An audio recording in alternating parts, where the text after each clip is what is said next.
Hey, it's Lily. I have a question for you. In fact, it's probably one of the most important questions anyone will ever ask you. I mean, ever. And the question is this: are you one hearted or are you two hearted? What does that mean, one hearted or two hearted? That's an expression that comes from something called the Hopi prophecy. For those of you who don't know, the Hopi are an indigenous people who live in the southwestern United States. And over 2,000 years ago, someone named Masao brought them invaluable teachings, and a part of those teachings was a prophecy.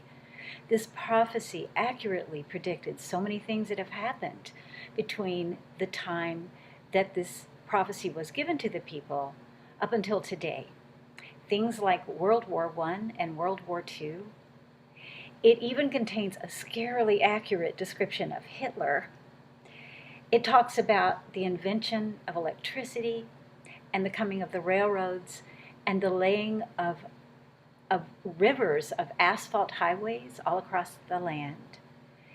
It talks about the invention and deployment of the atomic bomb. And it also talks about this time. And one of the things it says about this time is that the people of the planet will be divided into two groups. And those groups will be the one-hearted people and the two-hearted people. Well, what's the difference? What's the difference between a one-hearted person and a two-hearted person? And which one are you? Okay, we'll talk about the one-hearted people first.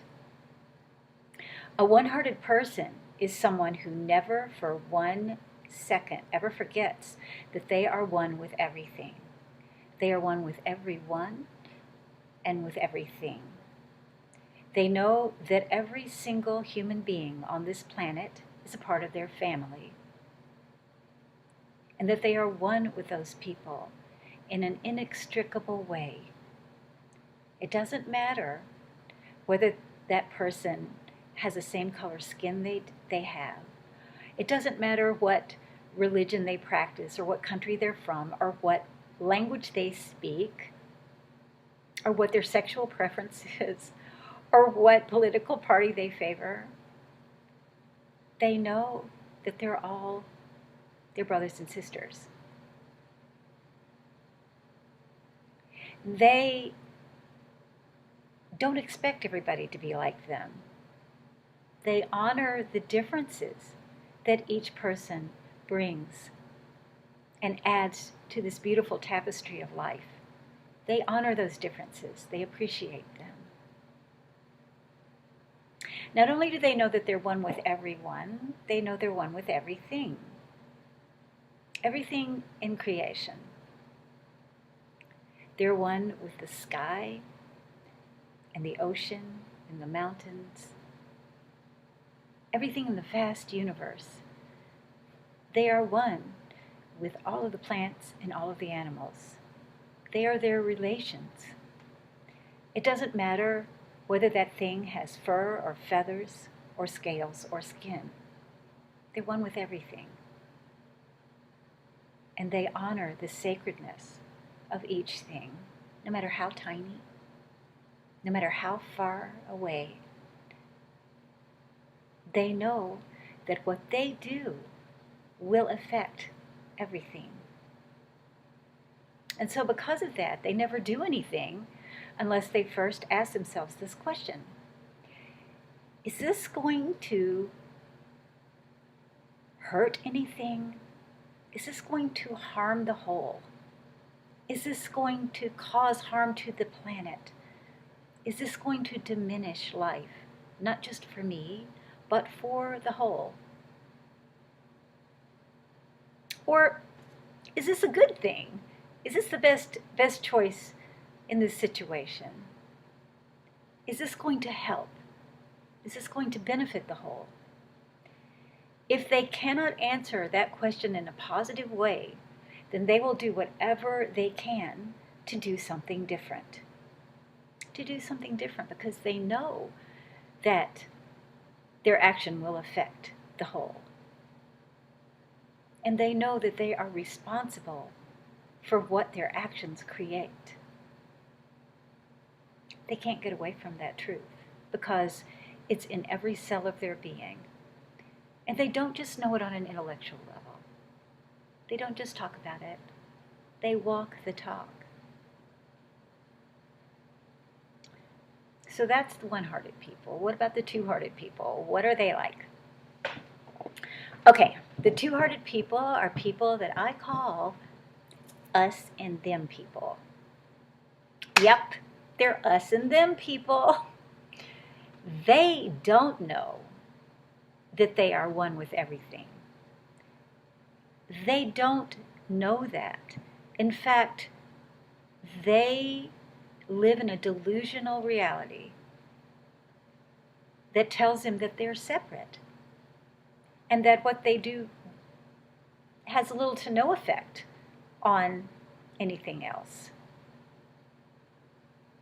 They don't appreciate differences. In fact, differences threaten them. They feel that they won't be safe until they conquer whoever it is that is presenting as different. They either have to conquer or control or destroy in order to feel secure, in order to feel like they will have enough, in order not to feel threatened. Anything that is without, not inside the skin, anything that is outside of this skin, they do not feel they are connected with anything else, really. And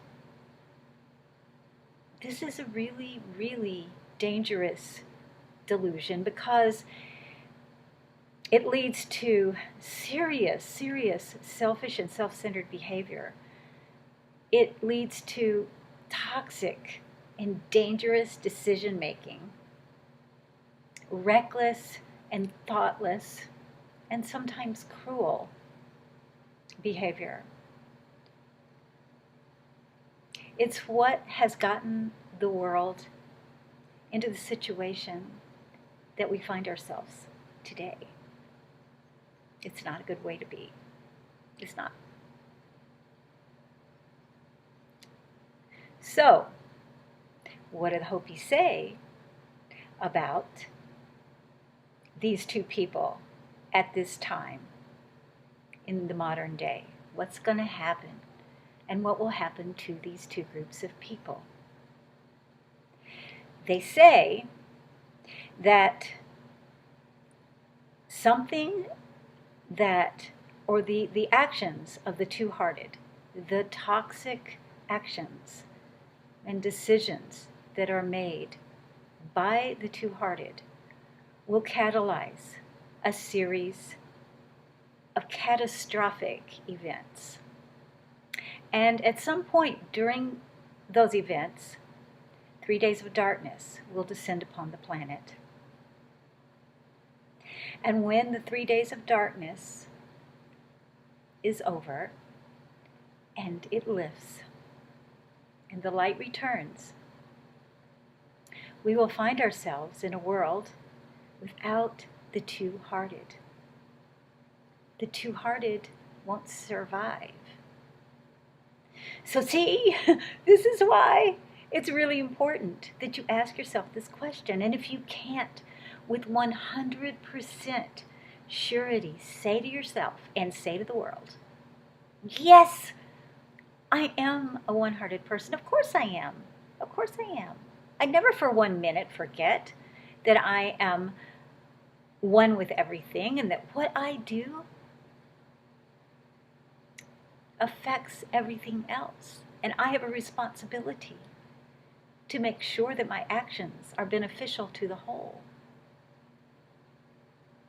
I am responsible for what I create here. I honor the sacredness of everything in creation. And I walk that talk. I don't just think it, I live it. If you can't really say that to yourself, if you really can't say this, then please, please do the work that you need to do on yourself. Do whatever you need to do so that the two-hearted part of you will give it up to the one-hearted part of you. Because we've all got that in us.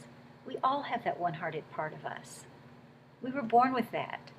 It's just that when you live in a culture that doesn't honor that truth and that delivers a delusional interpretation of reality, then you can forget. You can forget this truth. So, come on. Come on. Time's up. We don't have any more time. We're out of time. Wake up. Wake up. You can do this. It's not fun being a two-hearted person. It's really not. It's scary. It's lonely. It's not a happy place to be. Come on. We don't want to live in a world without you. Because, there's only one you. You are unique in all the world. Throughout all the eons, there's only been one you with your uniqueness, your beautiful and special gifts and abilities that you brought to this planet. We need you. It won't be the same without you. Come on, okay?